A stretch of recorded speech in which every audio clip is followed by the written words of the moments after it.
నమస్కారం వార్తలకు స్వాగతం. ముందుగా ముఖ్యాంశాలు. దేశ భద్రతకు సంబంధించిన విషయాల్లో ఇక్కడ రాజీ పడబోమని ముఖ్యమంత్రి రేవంత్ రెడ్డి స్పష్టం. ముఖ్యమంత్రి రేవంత్ రెడ్డితో కలిసి రాడార్ వ్యవస్థను ప్రారంభించిన కేంద్ర రక్షణ శాఖ మంత్రి రాజ్నాథ్ సింగ్. 48 గంటల్లో నిందితులను పట్టుకున్నాం. AP home minister Mangalapudi Anitha స్పష్టం. సమాచార వ్యవస్థను పటిష్టం చేసుకోవాల్సిన అవసరం అనివార్యమని రక్షణ శాఖ మంత్రి రాజ్నాథ్ సింగ్ వెల్లడించారు. వికారాబాద్ జిల్లా దామగుండంలో నౌకాదల్ రాడర్ స్టేషన్ కు సీఎం రేవంత్ రెడ్డితో కలిసి కేంద్ర మంత్రి శంకుస్థాపన చేశారు. దేశ రక్షణ విషయంలో రాజకీయాలు చేయనివ్వబోవని తేల్చి చెప్పారు. మనం హైదరాబాదును పెద్ద ఎత్తున గుర్తింపు పొందింది.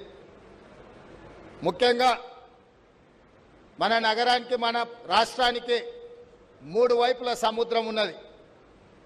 బంగాళాఖాతం, అదేవిధంగా అరేబియా మహాసముద్రం, హిందూ మహాసముద్రం, ఇవన్నీ కూడా 3 వైపుల దేశానికి సముద్రం మన ప్రాంతానికి ఉంటే సముద్రంలో ప్రయాణించే షిప్లను కానీ మిగతా వ్యవస్థల్ని మానిటరింగ్ చేయడానికి ఈరోజు అత్యంత స్ట్రాటజిక్ లొకేషన్ వికారాబాద్లో ఈ విఎల్ఎఫ్ను మనం ప్రారంభించుకోవడం జరిగింది. చాలామంది చాలా రకాలుగా ఈ అంశాన్ని వివాదం చేయాలని, ఇక్కడ విఎల్ఎఫ్ నిర్మించడం ద్వారా తెలంగాణ ప్రాంతానికి లేదా ఈ వికారాబాద్ జిల్లా ప్రజలకు అన్యాయం జరుగుతుందని అపోహలు కలిగించే ప్రయత్నం చేస్తున్నారు. నేను ఒక మాట స్పష్టంగా చెప్పదలుచుకున్నా. సేమ్ విఎల్ఎఫ్ తమిళనాడులో 1990లో ప్రారంభించారు. 34 సంవత్సరాలైంది. ఎలాంటి చిన్న నష్టం కానీ, ప్రకృతికి కష్టం కానీ, ప్రాంత ప్రజలకు ఎలాంటి ఇబ్బంది కానీ తమిళనాడులో జరగలేదు.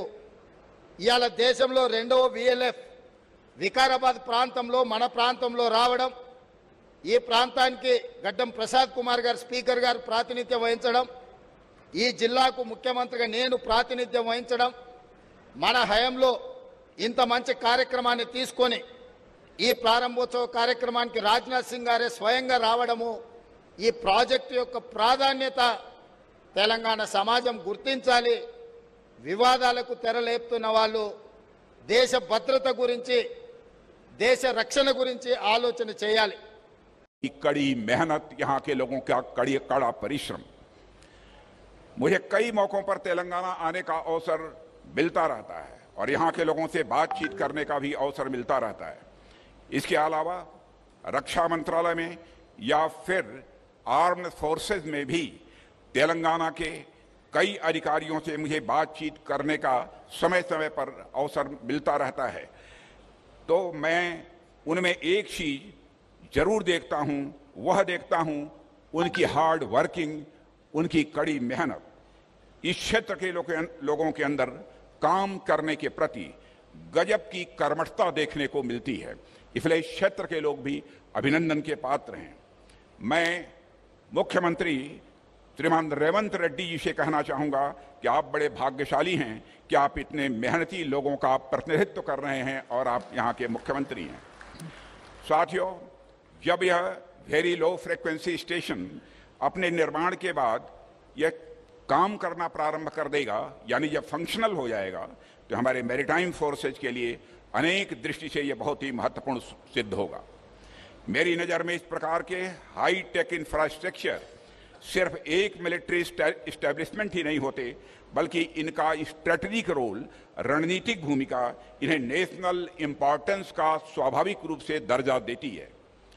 दुनिया के अनेक रक्षा विशेषज्ञों का यह मानना है कि जिस तरीके से वारफेयर के तरीके डायनेमिक हो रहे हैं, ऐसी परिस्थितियों में मैन एंड मशीन यानी मनुष्य और मशीन के बीच इफेक्टिव कोऑर्डिनेशन, प्रभावी समन्वय का यह होना, यह अति आवश्यक होता जा रहा है. चाहे वह साधारण परिस्थिति हो या फिर असाधारण परिस्थिति, हर स्थिति में किसी भी कमांड सेंटर का उससे जुड़े हुए सभी लोगों के बीच इंफॉर्मेशन के सीमलेस फ्लो का यह होना बहुत जरूरी है. और इस प्रकार के कम्युनिकेशन के लिए ऐसे सेंटर्स मैं मानता हूं कि बेहद इंपॉर्टेंट होते हैं. साथियों, एक स्ट्रांग मिलिट्री कम्युनिकेशन सिस्टम कई कारणों से यह महत्वपूर्ण होता है। इफेक्टिव कम्युनिकेशन किसी भी कॉम्प्लेक्स ऑपरेशन के कोऑर्डिनेशन में यह बहुत ही आवश्यक हो जाता है और यह मिशन में शामिल पर्सनल के रोल, रिस्पॉन्सिबिलिटी और उस मिशन के ऑब्जेक्टिव्स के प्रति उनकी अवेयरनेस, उनकी जागरूकता को यह लगातार बढ़ाता रहता है।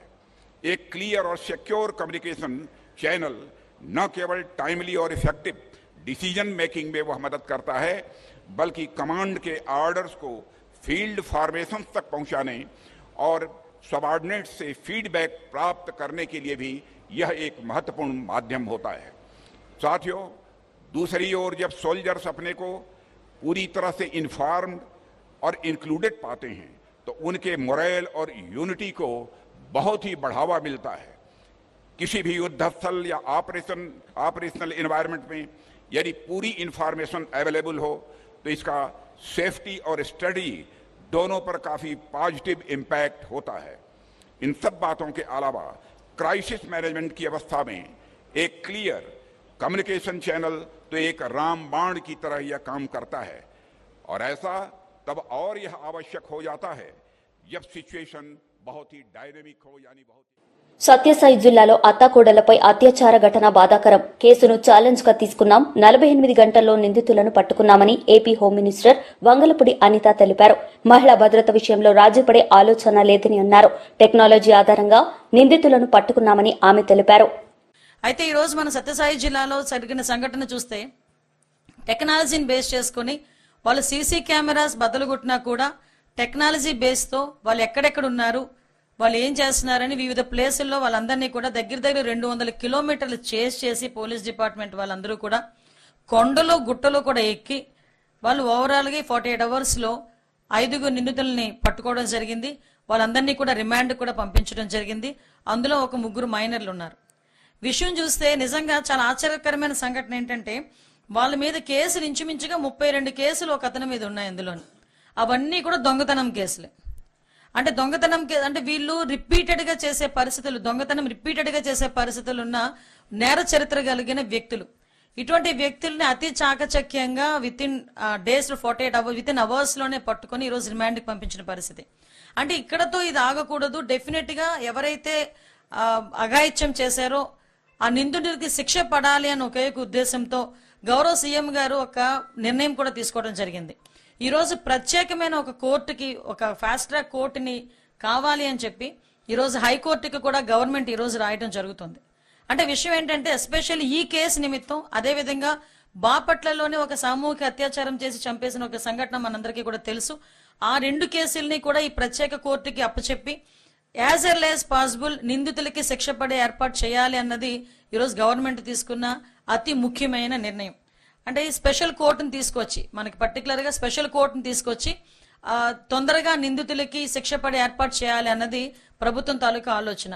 అంటే ఈ రోజు వరకు నాకు తెలిసి లాస్ట్ 5 సంవత్సరాల్లోని కూడా ఏ రోజు కూడా ఇన్ని సంఘటనలు జరిగినా ఒక స్పెషల్ కోర్టు గురించి ఏ రోజు కూడా ఎక్కడ కూడా రాసిన సందర్భం కనిపించలే. కానీ ఈ రోజు మనకి జరుగుతున్న నేరాల దృష్ట్యా ఎటువంటి పరిస్థితుల్లోని ఆడపిల్లల మీదకి అఘాయిత్యాలు జరగకూడదు, వాళ్ళకి భరోసా కల్పించాలి. నిందితులు ఎవరైతే ఉన్నారో వాళ్ళకి ఎట్టి పరిస్థితుల్లోని అంటే మాకు ఏముందిలే బెయిల్ వచ్చిద్ది, తర్వాత మేము బయటకు వచ్చేస్తాము, ఇవన్నీ అయ్యేసరికి ఎన్నో రోజులు పడుతుంది అన్న ఆ చులకన భావం లేకుండా స్పెషల్ కోర్టు కూడా ఈ కేసును అప్పచెప్పి నిందితులకి అతి త్వరితగతిన శిక్ష పడేటట్టుగా ఈ రోజు రాష్ట్ర ప్రభుత్వం శ్రీకారం చుట్టడం అన్నది నిజంగా మనందరం కూడా ప్రశంసించదగ్గ విషయం. గౌరవ సీఎం గారు కూడా నిన్న కూడా మన డీజీపీ గారితోని అదేవిధంగా ముఖ్య పోలీస్ అధికారులందరితో పాటు చర్యలు ఒక సమీక్ష ఏర్పాటు చేసుకుని ఎట్టి పరిస్థితుల్లోని కూడా ఈ నేరాలు అనేవి తగ్గాలి. ముఖ్యంగా చిన్నపిల్లల మీద జరుగుతున్న అఘాయిత్యాలు గాని, మహిళల మీద జరుగుతున్న అఘాయిత్యాలు గాని ఇవన్నీ కూడా అరికట్టాలి అనుకునేటప్పుడు మనం ఏదైతే సత్యసాయి జిల్లాలోని కేసుని మనం టెక్నాలజీ ప్రకారం యూజ్ చేసుకుని తొందరగా నిందితులను పట్టుకున్నామో అదే టెక్నాలజీని యూజ్ చేసుకోవాలి. మాక్సిమం సీసీ కెమెరాస్ అన్ని చోట్ల పెట్టాలి. ఒకటి కూడా విజ్ఞప్తి చేశారు గౌరవ సీఎం గారు, ఎవరైతే మనం మాక్సిమం పబ్లిక్ ప్లేసెస్ అన్నిట్లోని కూడా సీసీ కెమెరాస్ మనం ఏర్పాటు చేస్తాం. ఏర్పాటు చేయడంతో పాటు ఈ రోజు ఎక్కడైతే ప్రైవేట్ ప్లేసెస్ లో సీసీ క్యామ్స్ ఏర్పాటు చేసుకున్న వాళ్ళందరూ కూడా ఎక్కడ వాళ్ళు అనుసంధానం అన్నది మా పోలీస్ డిపార్ట్మెంట్ వాళ్ళకి ఇస్తే ఎక్కడైనా ఇమీడియట్ గా రెస్పాండ్ అయ్యి వాళ్ళకి ఎటువంటి ఇబ్బంది లేకుండా చూసుకునే బాధ్యత తీసుకుంటాం. ఈ రోజు వాళ్ళ దగ్గర సీసీ కెమెరాస్ ఫుటేజ్ వాళ్ళ దగ్గరే ఉంటుంది. అది కాకుండా మళ్ళీ నేరం జరిగిన తర్వాత వాళ్ళ ఫుటేజెస్ మనం తీసుకోవటం, తర్వాత మళ్ళీ ఫర్దర్ గా ఇన్వెస్టిగేషన్ కి ఉపయోగపడుతుంది. అలా కాకుండా రియల్ టైంలోనే అవి జరగకుండా చూసుకునే బాధ్యత తీసుకోవడానికి పబ్లిక్ కి కూడా మేము అప్పీల్ చేస్తున్నాం. మీ దగ్గర మీరు ప్రైవేట్ ప్లేసెస్ లో ఎక్కడైతే మన ఇంట్ల దగ్గర లేదంటే మీ వ్యాపార సంస్థల దగ్గర పెట్టుకున్న ఈ కెమెరాస్ కి కూడా అనుసంధానంగా పోలీస్ డిపార్ట్మెంట్ వాళ్ళకి గనక ఇస్తే డెఫినెట్ గా మేమందరం కూడా ఇంటిగ్రేట్ చేసుకుని near by command control room లోని దాని అంతటిని కూడా మేము పర్యవేక్షించుకుంటాం. ఎక్కడ కూడా ఎటువంటి ఇబ్బంది లేకుండా చూసుకునే బాధ్యత తీసుకుంటాం. కెమెరాస్ లేవు, వాటి చోట్ల ఏం చేయాలి? డ్రోన్స్ ఉపయోగించమని చెప్పారు. డ్రోన్స్ ని యూజ్ చేసుకుని ఆ పిక్చర్స్ క్యాప్చర్ చేసుకుని ఎక్కడైనా ఇటువంటి యాక్టివిటీస్ ఎక్కడైనా జరుగుతున్నాయేమో అని కూడా క్యాప్చర్ చేయమన్నారు. డ్రోన్స్ కూడా లేని సమయంలో ఈరోజు మొబైల్ అన్నది ప్రతి ఒక్క వాళ్ళకి కూడా టెక్నాలజీ చేతిలో ఉండడం ఒక ఎత్తు అయితే, నిజంగా నేరాలను అరికట్టడంలో పోలీస్ డిపార్ట్మెంట్ వాళ్ళ దగ్గర గన్ అయితే ఉంటుంది కానీ పబ్లిక్ అందరి దగ్గర మొబైల్ కూడా వన్ ఆఫ్ ద వెపన్ లాంటిది. ఈరోజు ఎంత పెద్ద వెపన్ అంటే ఈరోజు ఒక క్రైమ్ సిచ్యువేషన్ ఏదైనా ఉంది అంటే చాలా ఈజీగా క్యాప్చర్ చేసుకోవడానికి మొబైల్స్ యూజ్ చేస్తున్నారు. అదేవిధంగా ఎక్కడైనా ఏదైనా చిన్నది ఇబ్బంది జరిగింది, ఎవరైనా ఒకరికి కొంచెం గొడవ పడ్డారు, తొందరగా ఒక వీడియో తీస్తున్నారు, సోషల్ మీడియాలో పెడుతున్నారు. సో అటువంటి రెస్పాన్సిబిలిటీ కూడా పబ్లిక్ తీసుకోవాలి. దానికి ఒకటి కూడా చెప్తున్నారు, ఈరోజు గవర్నమెంట్ తరపున మేము కూడా మీ అందరికీ కూడా హామీ ఇస్తున్నాం. ఎవరైనా ఇలాంటి ఇన్ఫర్మేషన్ కనుక మాకు ఇస్తే వాళ్ళ వివరాలను కూడా మేము గోప్యంగా ఉంచుతాము. పబ్లిక్ ఎటువంటి పరిస్థితులను చేయము. వాళ్ళకి ఫర్దర్ గా ఎటువంటి ఇబ్బంది లేకుండా చూసుకునే బాధ్యత కూడా మేము తీసుకుంటాం. అంటే ఓవరాల్ గా ఇక్కడ క్రైమ్ విషయంలో ఎక్కడ కూడా రాజీ పడకుండా నిందితులకి శిక్ష పడేయడం ఒక ఎత్తు అయితే, అసలు ఆ క్రైమే జరగకుండా చూసుకునే బాధ్యత కూడా తీసుకోవాలి అని ఒకే ఒక కారణంతో ఈరోజు ఇన్ని ఏర్పాట్లు కూడా మేము చేసుకోవడం జరుగుతుంది, ఎస్పెషల్లీ టెక్నాలజీని ఉపయోగించుకొని. టీడీపీ జాతీయ అధికార ప్రతినిధి కోమారెడ్డి పట్టాభిరామ్ మీడియా సమావేశం నిర్వహించారు. ఈ సందర్భంగా ఆయన మాట్లాడుతూ వ్యక్తిగత అవసరాల కోసం కోట్లు మింగిన అనకొండ జగన్ రెడ్డి అంటూ ఘాటుగా విమర్శించారు. ఈయన నిర్మించుకున్నటువంటి ప్యాలెస్ కు సంబంధించినటువంటి దృశ్యాలన్నీ ప్రతి ఒక్క సామాన్యుడికి కనపడతాయి కదా, అందుకని నో ఎంట్రీ, ఎవరిని కూడా లోపలికి అనుమతించేవాళ్ళు కాదు. అది అవటానికి పబ్లిక్ రోడ్ అయినప్పటికీ. కానీ చంద్రబాబు నాయుడు గారు ముఖ్యమంత్రి, కూటమి ప్రభుత్వం అధికారంలోకి వచ్చిన తర్వాత ఆ రోడ్డుని ప్రజలు ఎంతో ఇబ్బంది పడుతూ ఉండేవాళ్ళు. ఆ లోపల ఉన్నటువంటి ఇళ్లకి వెళ్ళాలంటే చాలా నానా అవస్థలు పడుతున్నటువంటి సందర్భంలో ఆ రోడ్డుని ఓపెన్ చేయటం జరిగింది. ఓపెన్ చేసి లోపలికి వెళ్ళి చూస్తే ఇదిగో the great wall of China. మనందరం కూడా ప్రపంచంలో ఉన్నటువంటి వింతల్లో అదొక వింతగా మనం చెప్పుకుంటాం. 7 వండర్స్ లో the great wall of China అని కొన్ని లక్షల మంది వెళ్ళి చైనాలో ఉన్నటువంటి ఆ గ్రేట్ వాల్ ని చూసొస్తూ ఉంటారు. ఇవాళ మన రాష్ట్రంలో ఆ గ్రేట్ వాల్ ఆఫ్ చైనా లాగా the great fencing of Tadepalli palace, the great fencing of Tadepalli palace ఇవాళ ఇదొక ప్రజలందరికీ ఇదొక ఆశ్చర్యకరమైనటువంటి అంశం అయిపోయింది. విజయవాడ ఎవరు వచ్చినా, మొన్న మా ఫ్రెండ్స్ వచ్చారు చెన్నై నుంచి, వాళ్ళు మామూలుగానే దుర్గగుడి దర్శనాలకు వెళ్ళారు. ఇంకేంట్రా ఏమన్నా చూస్తారా మీరు, చుట్టుపక్కల ఏమన్నా చూసే ఇంట్రెస్ట్ ఉందా అంటే, అరే ఒక్కసారి ఆ ఫెన్సింగ్ ఏదో కట్టాడంట కదరా మీ సైకో, ఏదో 30 అడుగులు ఎత్తుంటుందంట, ఇనప కవచం అంట ఇంటి చుట్టూతా, ఒక్కసారి అది చూడాలని ఉందంటే నేను ఆశ్చర్యపోయారే బాబు, ఇదో పెద్ద టూరిస్ట్ అట్రాక్షన్ అయిపోయింది అంటే పంపించా. వాళ్ళు వచ్చారే the great fencing of Tadepalli palace చూసి వచ్చారా బాబు, ఫోటోలు సెల్ఫీలు దిగుతా ఉన్నారు అక్కడ. అంటే ఇదొక నిజంగానే నాకు తెలిసి ప్రపంచంలో ఎవడో కూడా ఈ రకంగా ఇంటి చుట్టూ ఇన్ని అడుగుల ఎత్తులో ఇనప కంచెను కట్టుకుని ఉండరు. సరే కట్టుకుంటే కట్టుకున్నాడు, ఇదేమన్నా ఆయన సొంత డబ్బులతో కట్టుకున్నాడా? ప్రజాధనాన్ని దుర్వినియోగం చేసి ఎన్ని కోట్లో తెలుసా అండి? జిఏడి వాళ్ళు విడుదల చేసినటువంటి అధికారిక సమాచారం మేరకు ఈ ఇనుప కంచె the great fencing of Tadepalli palace కి మన మాజీ ముఖ్యమంత్రి మన మాము ఖర్చు చేసింది ఎంతో తెలుసా? అక్షరాల 12,85,00,000 రూపాయలు. 12,85,00,000 రూపాయలు తగలేసి ఇదిగో the great fencing of Tadepalli palace కట్టాడు. ఇదేం ఆయన సొంత డబ్బులతో కట్టుకోలేదండి. ఆయన సొంత జేబులో నుంచి ఒక్క పైసా ఖర్చు చేయలా. 12,85,00,000 రూపాయలు ప్రజాధనాన్ని దుర్వినియోగం చేసి మన మాము ఈ ఇనుప కంచెను కట్టాడు. తాడేపల్లి, ఆయన ఉండేటటువంటి తాడేపల్లి కొంప చుట్టూ. నిజంగా కొద్దిగానే సిగ్గుండాలి ఈ రాష్ట్ర ముఖ్యమంత్రికి.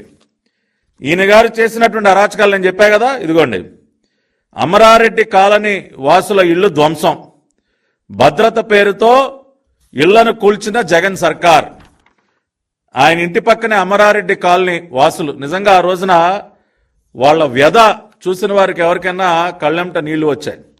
మహిళలను కూడా చూడకుండా ఇళ్లలోంచి ఈడ్చి పారేసి సీఎం కోసం కాలనీ ఖాళీ.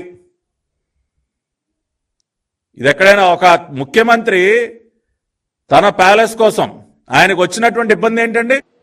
తెలంగాణలో డీఎస్సీ పోస్టులకు కౌన్సిలింగ్ యథాతథం. అన్ని జిల్లాల డీఈఓలకు ప్రభుత్వం నుంచి ఆదేశాలు జారీ చేసింది ప్రభుత్వం. నియామక పత్రాలు అందుకున్న అభ్యర్థులను కౌన్సిలింగ్ కు పిలిచారు అధికారులు. నిజామాబాద్ ఎంపీ ధర్మపురి అరవింద్ మీడియా సమావేశం నిర్వహించారు. ఈ సందర్భంగా ఆయన మాట్లాడారు.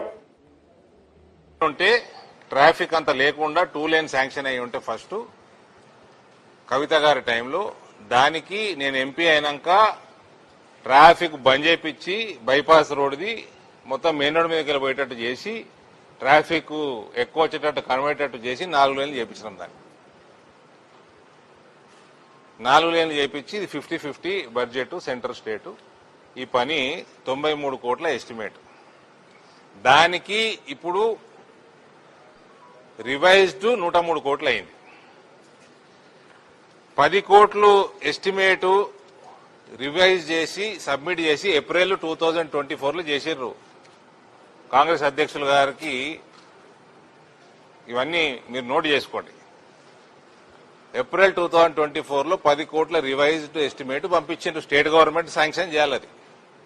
అది తొందరగా శాంక్షన్ చేయించండి. లేకపోతే వీళ్ళ ఆఫీసర్లు ఏమంటున్నారు అంటే ఫస్ట్ ఒక సైడ్ చేస్తాం బ్రిడ్జ్, తర్వాత ఇంకో సైడ్ చేస్తాం అంటున్నారు. ఈ ఇన్స్టాల్మెంట్ పనులు మనకు వద్దు. ఇది సబ్మిట్ చేసి కూడా 6 నెలలు అయింది. 10 కోట్లు శాంక్షన్ చేయించారు. ఈ రివిజన్ కూడా ఫౌండేషన్ డీవియేషన్ అవ్వడం వల్ల, జీఎస్టీ కొంచెం పెరగడం వల్ల, మేజర్ గా ఫౌండేషన్ డీవియేషన్స్ అవ్వడం వల్ల రివైజ్డ్ డ్రాయింగ్స్, రివైజ్డ్ ఎస్టిమేట్లు అయినాయి. కాంట్రాక్టరు బిల్స్ టైంకి ఇస్తలేరు. కాంట్రాక్టర్ బిల్స్ వాళ్ళు సబ్మిట్ చేసిన నెలలు ఇస్తలేరు స్టేట్ గవర్నమెంట్. రైల్వేస్ నయా పైసా కాంట్రాక్టర్ కి డ్యూ లేదు. జూన్ 2025కి రైల్వే వరకు కంప్లీట్ అయిపోతుంది రైల్వే పోర్షన్. స్టేట్ గవర్నమెంట్ వర్కులు అదే టైంకి కంప్లీట్ చేస్తామంటున్నారు, కానీ కాంట్రాక్టర్ కి బిల్స్ మాత్రం చాలా డిలే చేస్తున్నారు. ఇది మహేష్ గారికి నా సూచన. 10 కోట్ల ఎస్టిమేట్స్ తొందరగా ఇచ్చేయండి, రివైజ్ ఎస్టిమేట్ శాంక్షన్ చేయండి, ప్లస్ బిల్స్ తొందరగా రిలీజ్ చేయండి.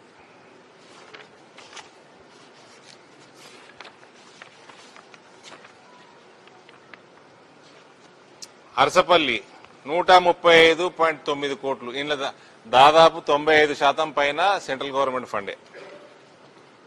3.5 ఎకరాల ల్యాండ్ అక్విజిషన్ పెండింగ్ ఉన్నది. Work progress ahead of schedule ఉన్నది. షెడ్యూల్ కంటే ఫాస్ట్ గానే ఉన్నది. పేమెంట్ డ్యూ 4.5 కోట్లు ఇంక ఉన్నది. ఇది ఆగస్టు సబ్మిట్ చేసిండ్రు 4.3 కోట్లు. అది 2 నెలలు అవుతున్నా బిల్లు ఇస్తలేరు ఇంకా. అయినా ఒక కాంట్రాక్టర్ చేస్తున్నాడు. ఇది రిలీజ్ చేపియండి. మొట్టమొదటిగా 3.5 ఎకరాలు ల్యాండ్ అక్విజిషన్ ప్రొసీజర్ కంప్లీట్ చేపియండి. సో దాట్ వర్క్ ఫాస్ట్ ఇంకా స్పీడ్ పెరుగుతుంది.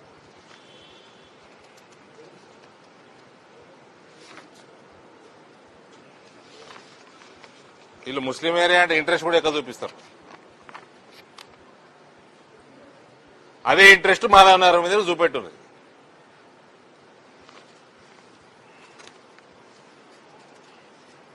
$773 ఆర్మూర్ టౌన్ రైల్వే వర్క్ పోయిన నెల సెప్టెంబర్లో అయిపోయింది. ఆర్మూర్ ప్రజలందరూ వినాలి, రైల్వే వర్క్ అయిపోయింది. అప్రోచ్ రోడ్ల వర్క్స్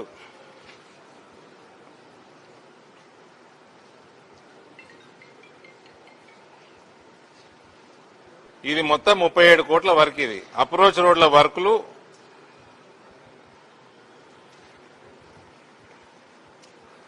బిల్స్ డ్యూ 5 కోట్ల దాకా ఉన్నాయి. ఇది సబ్మిట్ చేసి కూడా 2 నెలలు కావస్తుంది అనుకుంటా. ఈ బిల్స్ తొందరగా క్లియర్ చేయించండి. కాంగ్రెస్ అధ్యక్షుడు మహేష్ కుమార్ గౌడ్కి చెప్తా ఉన్నా, దయచేసి మీరు ఈ బిల్స్ తొందరగా క్లియర్ చేస్తే వాళ్ళు ఇచ్చిన డేట్ ఇయ్యాల ఒఫీషియల్ రివ్యూలా నవంబర్ ఎండ్ వరకు అప్రోచ్ రోడ్లు ఒక స్లాబ్ వేసి. కాంగ్రెస్ నేతలు మీడియా సమావేశం నిర్వహించారు. ఈ సందర్భంగా పలు అంశాలపై వారు మాట్లాడారు. जिसकी सीधे सीधे जिम्मेदारी प्रधानमंत्री मोदी जी की है, भारतीय जनता पार्टी की केंद्र सरकार की है। वादा किया गया था कि जब सरकार आएगी बीजेपी की केंद्र में तो विदेशों से काला धन आएगा, लेकिन साथियों काला धन तो नहीं आया, पर विदेशों से बहुत बड़ी मात्रा में ड्रग्स भारत देश में जरूर आ रहा है। जो पिछले 10 साल से ये हो रहा है वो एक सहज एक कोइंसिडेंस है या कोई एक प्लानिंग है। एक तरफ युवाओं को नशे में डालने की कोशिश तो नहीं की जा रही क्योंकि युवा बेरोजगार है, उसको उसकी तरफ तो नहीं ढकेला जा रहा। जो पिछले 10 सालों में हो रहा है उसके लिए मैं अगर 2 पंक्तियों में कुछ बयान करना चाहूं तो मैं ऐसे कहना चाहता हूं, वो आए हमारे कब्र में दिया बुझा के चले गए। वो आए हमारी कब्र में दिया बुझा के चले गए, दिए में जो तेल था वो भी सर पे लगा के चले गए। वैसा ही हुआ है जो पिछले 70 सालों में जो इंस्टीट्यूशंस बने थे, जो चीजें कांग्रेस पार्टी के समय में बनी थी, उनको बेचने का काम किया, बेरोजगारी को बढ़ाने का काम किया, नशे को बढ़ाने का काम किया। उसके खिलाफ आज भारतीय युवा कांग्रेस एक आंदोलन शुरू कर रही है जो पूरे देश भर में चलेगा और इसका आगाज कल नई दिल्ली जंतर मंतर से होगा, जिसके लिए आज हम पूरे देश भर के युवाओं को यह बताना चाहते हैं कि इसमें आप हमारे साथ जुड़ें। ये कल दिल्ली से प्रोग्राम शुरू होकर प्रदेशों में जाएगा, डिस्ट्रिक्ट्स में जाएगा, उसके बाद असेंबलीज में भी जाएगा, पूरे देश भर में चलेगा। और इस प्रोग्राम का, इस आंदोलन का नाम है नौकरी दो नशा नहीं। भारत का युवा नौकरी चाहता है, नशा नहीं चाहता, जिसपे आज भारत सरकार या ये बीजेपी सरकार उसको ढकेलना चाहती है। साथ ही साथ बहुत बार कहा जाता है कि हमारा युवा जो है वो युवा, हमारा धर्म खतरे में है, हमारी काफी चीजें खतरे में है। आपको एक चीज कहना चाहता हूं, ना धर्म खतरे में है ना कोई और खतरे में है। अगर कोई खतरे में है तो आज देश का युवा खतरे में है, जो बेरोजगारी की ओर ढेला जा रहा है, जो ड्रग्स की ओर ढेला जा रहा है। तो इसको रोकने के लिए जो हम मुहिम शुरू कर रहे हैं, मैं आपके माध्यम से पूरे देश के युवाओं को यह अपील करता हूं, अनुरोध करता हूं कि हमारी इस आंदोलन पे नौकरी दो नशा नहीं जुड़े और इस मुहिम के खिलाफ, ये जो ड्रग्स की मुहिम है, ये जो पिछले 10 साल से बढ़ती जा रही है, इसके खिलाफ हमें योगदान दें। धन्यवाद। यस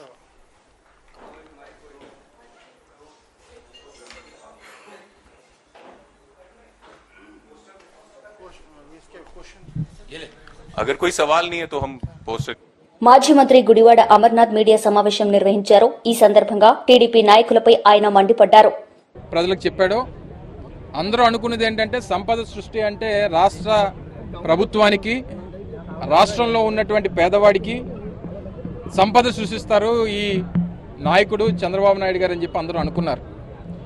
కానీ కొత్త మద్యం పాలసీ వచ్చిన తర్వాత రాష్ట్రంలో ఉన్నటువంటి తెలుగుదేశం పార్టీ నాయకుల తాలూకా సంపద ఏ రకంగా సృష్టించాలి అనేటువంటి దానికి ఈ నూతన మద్యం పాలసీని తీసుకొచ్చారనేటువంటిది నిన్నటితో అర్థమైంది.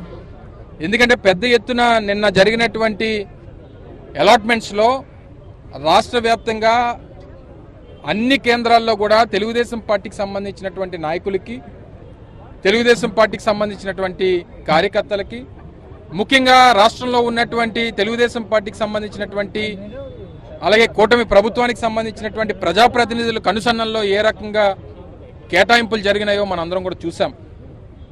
దీంతో పెద్ద ఎత్తున ఒక రాష్ట్రంలో ఒక పెద్ద కుంభకోణానికి, ఎందుకంటే రాష్ట్ర ప్రభుత్వానికి రావాల్సినటువంటి ఆదాయాన్ని గండికొట్టి తెలుగుదేశం పార్టీకి సంబంధించినటువంటి నాయకుల ఆదాయాన్ని ఏ రకంగా పెంచాలనేటువంటి దానికి దారులు తీశారో అనేటువంటిది నిన్నటితో కనబడింది. మేము అధికారంలోకి రాగానే జగన్మోహన్ రెడ్డి గారి నాయకత్వంలో రాష్ట్రంలో 43,000 బెల్ట్ షాపులు రద్దు చేసినటువంటి ప్రభుత్వం అది. 4,500 షాపులు ఉంటే 2,900 షాపులు కుదించినటువంటి ప్రభుత్వం అది. రాష్ట్రంలో ఉన్నటువంటి పేద కుటుంబాలని రక్షించాలి, ముఖ్యంగా మద్యానికి బానిసలైనటువంటి అనేక కుటుంబాలని రక్షించాలనేటువంటి ఉద్దేశంతో జగన్మోహన్ రెడ్డి గారు ఆ రోజు తీసుకున్నటువంటి నిర్ణయాల్ని అన్ని పక్కన పెట్టి ఆ రోజు వాలంటీర్ల ద్వారా రాష్ట్రంలో ఉన్నటువంటి ప్రతి ఇంటికి ప్రభుత్వ సేవలు అందిస్తే ఈరోజు చంద్రబాబు నాయుడు గారు ఇంటింటికి మద్యం పథకాన్ని ప్రవేశపెట్టినటువంటి సందర్భాలు మనం చూస్తూ ఉన్నాం. మీరు చూస్తూ ఉండండి, రానున్నటువంటి 2-3 నెలల్లో ప్రతి వీధిలో ఒక బెల్ట్ షాపు, ప్రతి ఇంటికి మద్యాన్ని అందించేటువంటి సందర్భాలు రాకపోతే మీరు అడగండి. ఎందుకంటే ఈరోజు పెద్ద ఎత్తున వసూలు చేసినటువంటి లైసెన్స్ ఫీజు కానివ్వండి, లేదా అలాట్మెంట్కి సంబంధించినటువంటి తీసినటువంటి డ్రాలో పెట్టినటువంటి డబ్బు కానీ వీటన్నింటినీ ఏ రకంగా రాబడతారు? ప్రతి ఇంటికి మద్యాన్ని సరఫరా చేసేటువంటి స్కీములు తీసుకొస్తారు, ప్రతి వీధిలో ఒక బెల్ట్ షాపులు పెట్టేటువంటి కార్యక్రమాన్ని చేస్తారు. తద్వారా ఈరోజు పూర్తిగా విద్యని వైద్యాన్ని అన్ని పక్కన పెట్టి వెనక్కి నెట్టేసి విద్యా వైద్యం కాదు మద్యమే ప్రధానం, నాణ్యమైనటువంటి మద్యాన్ని ఇస్తామని చెప్తా ఉన్నారు. ఈరోజు నిత్యావసర ధరలు పెరిగిపోతూ ఉన్నాయి, ఇసుక దొరకనటువంటి సందర్భాలు, ఉచితంగా ఇసుక అని చెప్పనన్నారు. ఈరోజు టన్ను దాదాపు 1,500 నుంచి 1,600 రూపాయలు ఛార్జ్ చేసేటువంటి పరిస్థితి కనబడతా ఉంది. ఈ సందర్భంగా మేము కోరుతా ఉన్నాం, ఇప్పటికే వైఎస్ఆర్ కాంగ్రెస్ పార్టీకి సంబంధించినటువంటి నాయకత్వం కానీ, జగన్మోహన్ రెడ్డి గారు కానీ, లేదా మా మహిళా నాయకత్వం కానీ పెద్ద ఎత్తున దీని మీద ఉద్యమం చేస్తారు. డెఫినెట్గా ఏదైతే ఈరోజు తీసుకున్నటువంటి మద్యం పాలసీ కేవలం రాష్ట్రంలో ఉన్నటువంటి తెలుగుదేశం పార్టీ కూటమి ప్రభుత్వానికి సంబంధించినటువంటి నాయకులు బాగోగుల కోసం, వాళ్ళ సంపద సృష్టించడం కోసం పెట్టినటువంటి విధానాన్ని దీన్ని తక్షణమే రద్దు చేయాలని చెప్పి వైఎస్ఆర్ కాంగ్రెస్ పార్టీ డిమాండ్ చేస్తా ఉంది. అందులోని మరి ముఖ్యంగా ఇప్పటికే చాలా సందర్భాల్లో వైఎస్ఆర్ కాంగ్రెస్ పార్టీ మీద నిందలు మోపేటువంటి ప్రయత్నం చేశారు. ఈరోజు వార్తలు ముగించే ముందు ముఖ్యాంశాలు మరోసారి. దేశ భద్రతకు సంబంధించిన విషయాల్లో ఇక్కడ రాజీ పడబోమని ముఖ్యమంత్రి రేవంత్ రెడ్డి స్పష్టం. ముఖ్యమంత్రి రేవంత్ రెడ్డితో కలిసి రాడార్ వ్యవస్థను ప్రారంభించిన కేంద్ర రక్షణ శాఖ మంత్రి రాజ్నాథ్ సింగ్. 48 గంటల్లో నిందితులను పట్టుకున్నాం, AP home minister Mangalapudi Anitha స్పష్టం. ఈ వార్తలు ఇంతటితో సమాప్తం. తిరిగి ప్రసారమయ్యే వార్తల్లో మళ్ళీ కలుద్దాం. అంతవరకు సెలవు. నమస్తే.